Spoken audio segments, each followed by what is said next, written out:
যে সবাই কাশ্মীর বেড়াতে যাচ্ছে আমিও যাচ্ছি, এ নয়। পীর ধরার মূল উদ্দেশ্য হচ্ছে নিজেকে পবিত্র করা, আর আল্লাহ পবিত্র ব্যক্তিকে ভালোবাসে।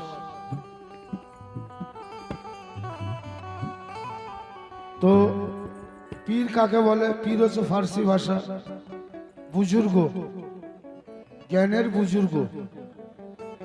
কোরআনে পীর বলে কোনো কথা নেই, কোরআনে আছে মুর্শিদ। মুর্শিদ হচ্ছে রাস্তা দেখানেওয়ালা। তো